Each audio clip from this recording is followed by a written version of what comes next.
Good morning, Fort McMurray, Wood Buffalo, and the rest of the world. You've tuned in to the Mac City Morning Show. I'm your host, Elliott Pierre, and we're going to start this episode off the same way we start every episode off, with a moment of gratitude. I know you could be doing a million other things with your time, and the fact that you spend with us truly does mean the world to me, so thank you. On that note, Tanner, hit him with the intro. What up, boss? Welcome to the Mac City Morning Show. Hey everybody, Keith Simpson here from Norel Toyota. We support the oil barons. We've joined the drive-in movie theater. We're involved in the marathon here in Fort McMurray, and that's what makes this community such an amazing place to live. And we are back. Big shout out to Norel Toyota, our title sponsor for today's episode. Really appreciate the ongoing support from Fad, Keith Nimmer, and all the boys and girls down at Norel. Thank you very much. Now, as you know, I don't introduce my guests because they can do a better job at that than myself. So can you please tell everybody at home who you are and what you're about? Well, hi, everyone. I'm Cindy Amerongen, Executive Director for the Northern Lights Health Foundation. And today I am dressed as a lemon, and I'm hoping that Elliott's going to ask me why.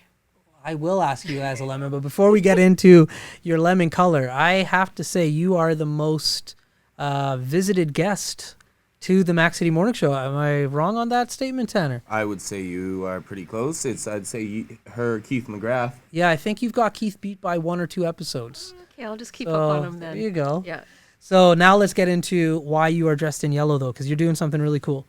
Yeah, I'm doing, we, the Health Foundation, every year we've had great kids come forward and do philanthropy work in the community.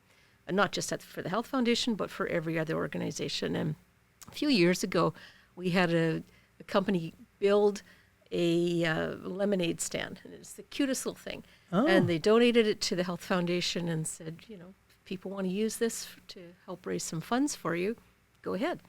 But we hardly ever talk about it. So right. I thought today we're going to talk lemons to lemonade and what that means for kids and philanthropy.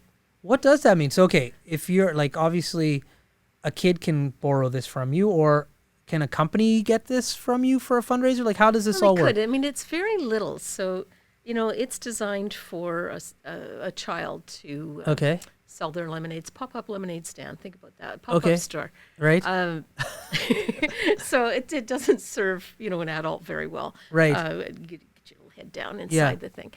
But it's cute as can be because it's white and yellow. And it's branded, and they can put their own little signs on the front. Okay. And so I talk about kids and philanthropy a lot, and that whole learning opportunity to take a child beyond to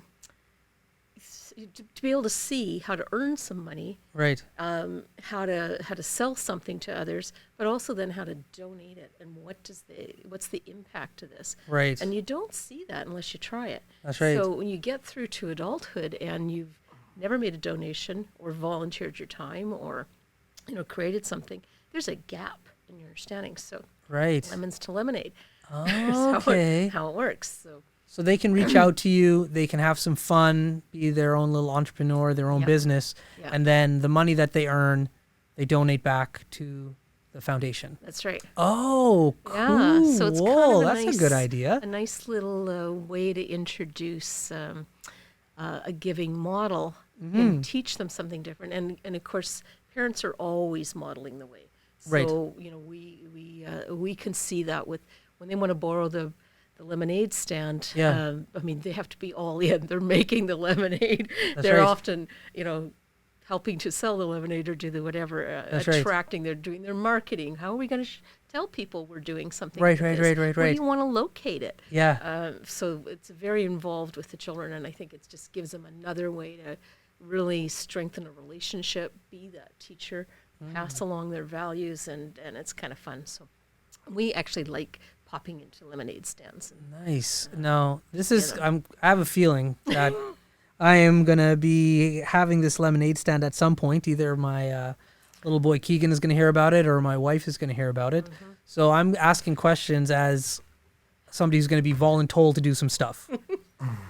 You supply the stand. Do you supply the lemonade, or am I responsible for making this on my own? Your special recipe is okay. up to you. Yeah. All right. And the quantities that you want to serve, and the size of cups and Okay. all of the kinds of stuff. And making like the price points, I'm figuring all of that out. That's all Okay. up to the entrepreneur. Oh my God, when your kid makes a lemonade stand, it is just going to destroy any other lemonade stand Yeah. in town because the marketing behind it is gonna going to be- be Yeah. unfair. Yeah. Yeah. Yeah. So my next question is, I can help with the marketing. What about the transport of said lemonade stand? Is this something that I need to borrow a truck to come pick it up? Do you guys drop it off? How does that work? Well, we do store it. We have a garage near the hospital. So Okay. we keep our lemonade stand stored in there. Okay. And so you have to come book the time that you want because generally Right. you're going to take it on a Thursday or a Friday That's for right. the weekend. That's right. And since we're not in the office on Saturday, Sunday, then it needs to come back on the Monday. That's right. It just has to be an arrangement with it. Okay. Fairly heavy, good size. It's all solid wood. Okay. But it will fit in a hatchback. So Oh, it'll fit in a hatchback. Yeah. Okay, so it's not huge then. It's just not heavy. huge. It's 2 pieces. Okay. the All top right. and the bottom. Anyway, cute. Good for Tanner to know. I don't fit in a hatchback, No. thank you. I Yeah. don't think Tanner's going to make it, but he does have a bright yellow shirt like this, and I'm dying to see him in it. Yeah. I don't know. Color is not always my thing. I have a white shirt, one. Yeah. I own one white shirt. All right. Everything else is black for this kid. Yep. And he wore the white shirt when we were on a business trip last weekend. I was like, Not I so don't know, much. bro. Like, you look good in it, but it's kind of different. What are you going to do? It's kind of like me in these dress clothes. Yeah. I'm currently wearing the white shirt. I just hit it with the black sweater. So. There you go. Right.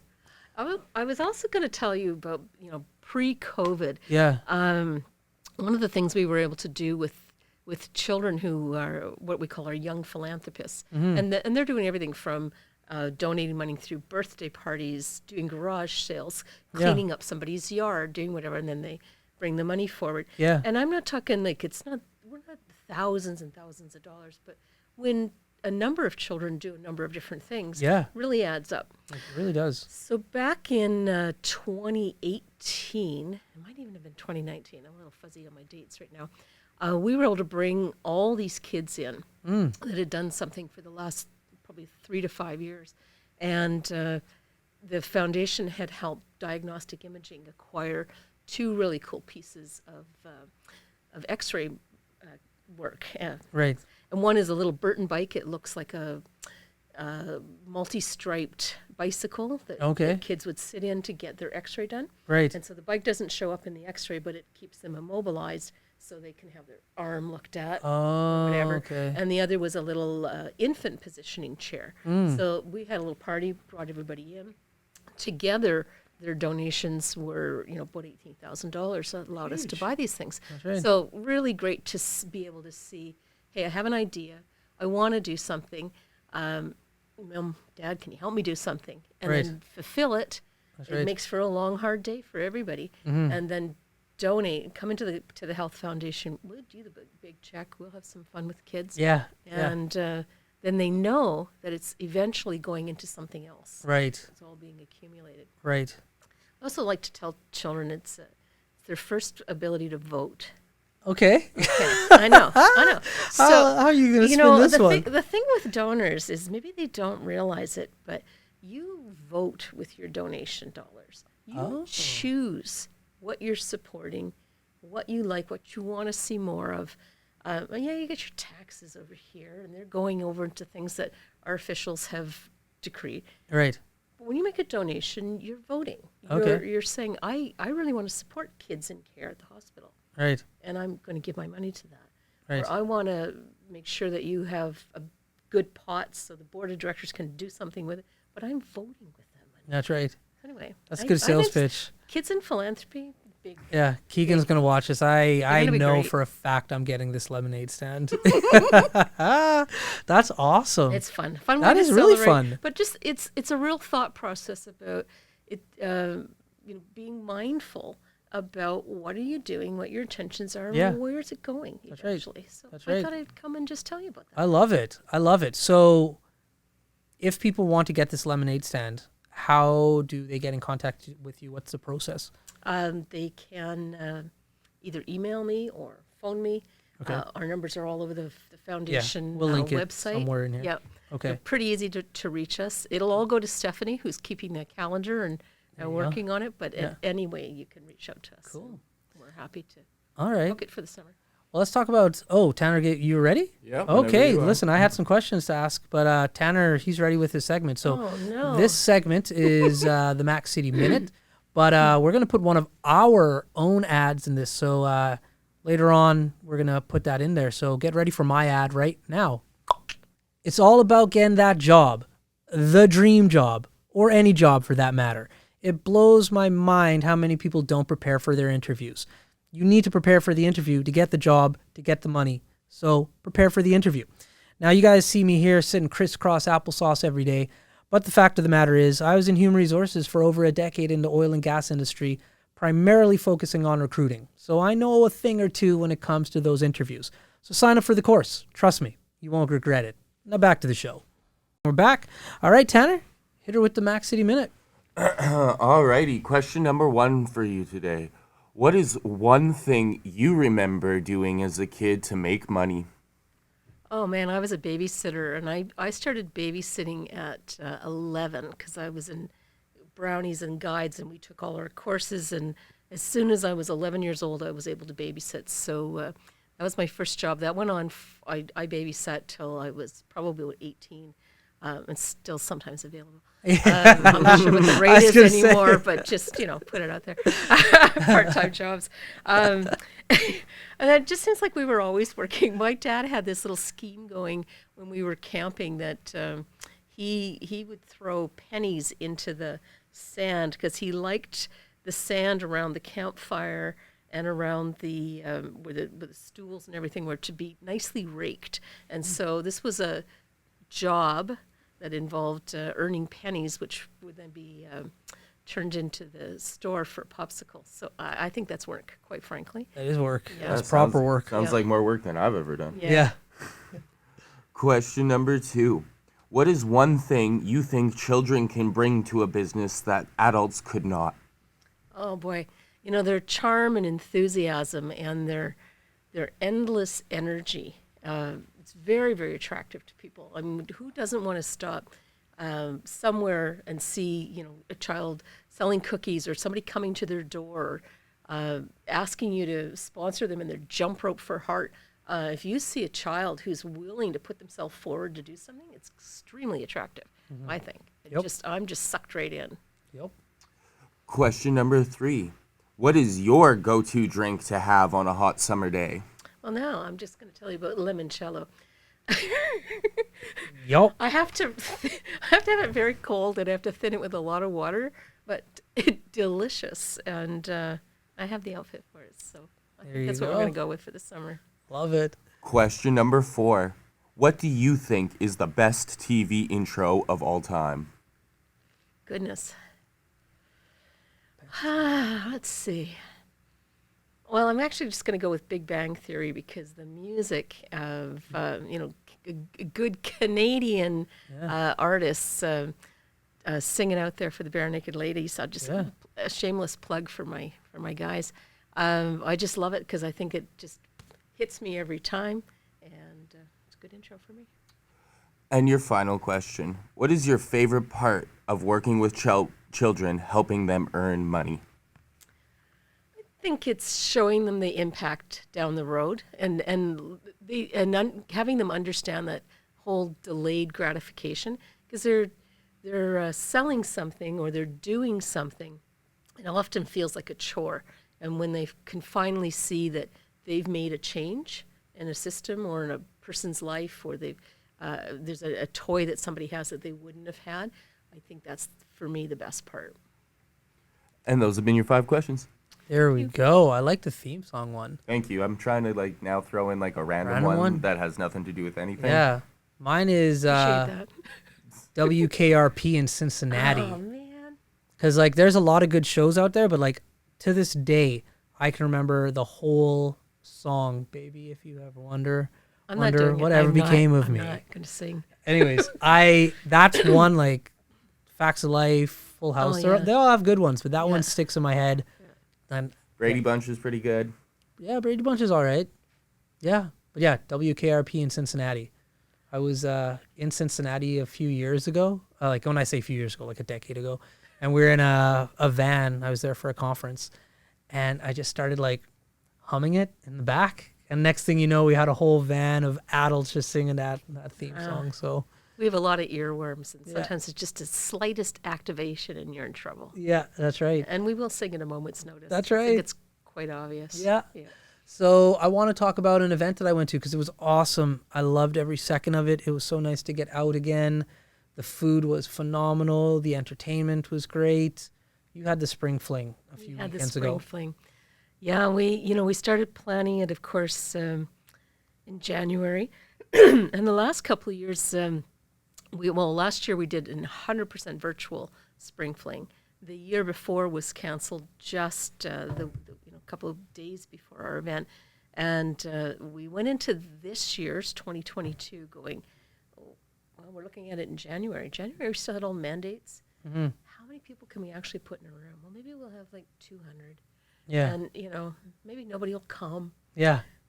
Oh, people came. But maybe we'll ask them anyway. And Yeah. so we put our requests out and we asked, and the support, which has never wavered, I got to say, over the last few years, through all of our virtual and everything else we tried to do, the support was huge. And then the event grew, and it was fun. It was fun. It was fun. I could just feel the room vibrating with energy of people. Yep. And I thought the booths that you had, I went to all of them. Actually, because of it, EK, she connected with somebody for like a whole bike thing. I met a woman who came on the show already. You had Alana in. We had Alana on, and went through all of the different booths were so informative, and the people, I'm assuming volunteers, who were there were killing it, and I learned so much. Like I think I know everything, and I know nothing is what it comes down to, and what happens in the community, or even people that I help like yourself. I'm like, oh yeah, I know what goes on in the hospital, and all of a sudden I see this like little baby warming bed where I'm like, this is the coolest thing I've ever seen in my life. So what Elliott's referring to is something we did differently this year, which is we had a health showcase, and we worked with managers at the AHS who had requested funds from us over the last few years for different pieces of equipment, and we picked all kinds of different stuff. So things related to seniors, infants, children's programming, the whole surgical suite, which is freaking phenomenal. Got to talk about that.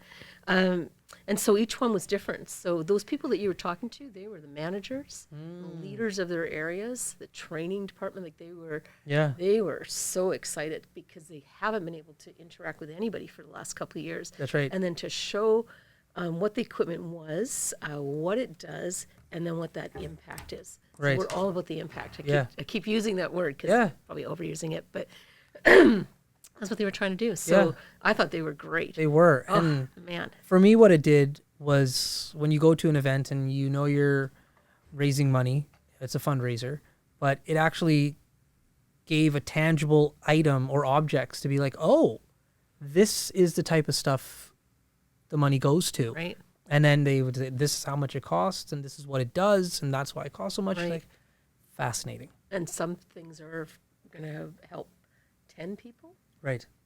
and some are helping thousands of people. That's right. And these are all people who had to go somewhere else to do something. That's right. And to augment as much care as possible here, Yeah. that was a joy for us. It's been so long since like you said, the energy in the room, phenomenal. And the money. Auction, Yeah. very different auction items. No silent auction this year. The gift shows and all that stuff have been closed for a couple of years, which actually enabled us to do the health showcase. But Right. the items that came forward and the projects on the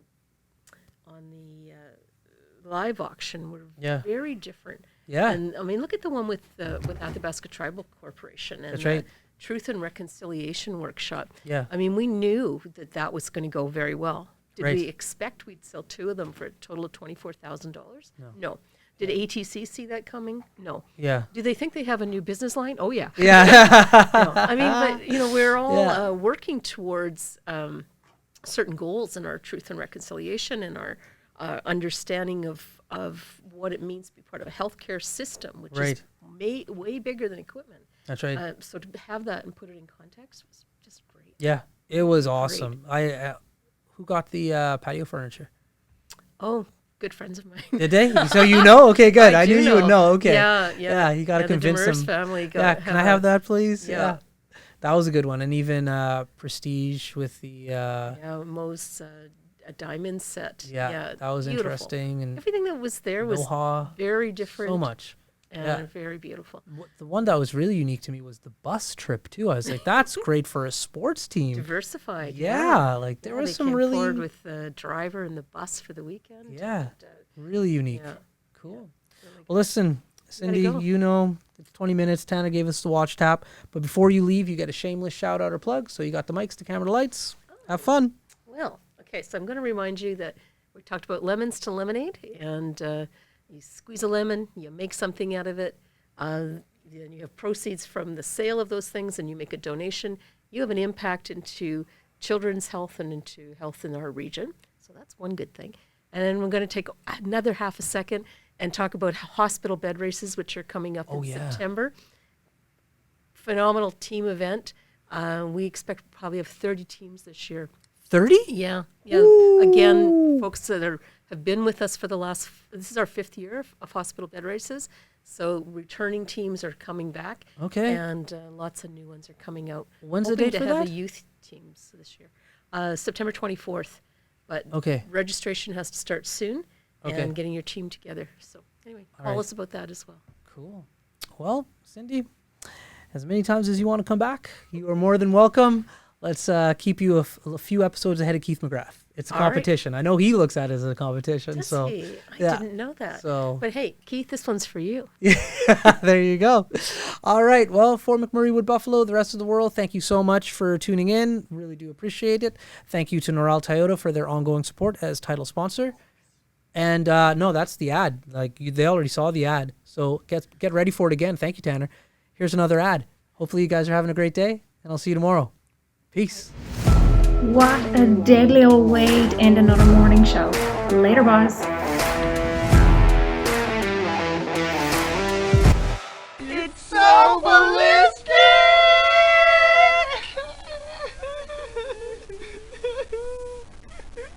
Talk about quenching your ugly thirst.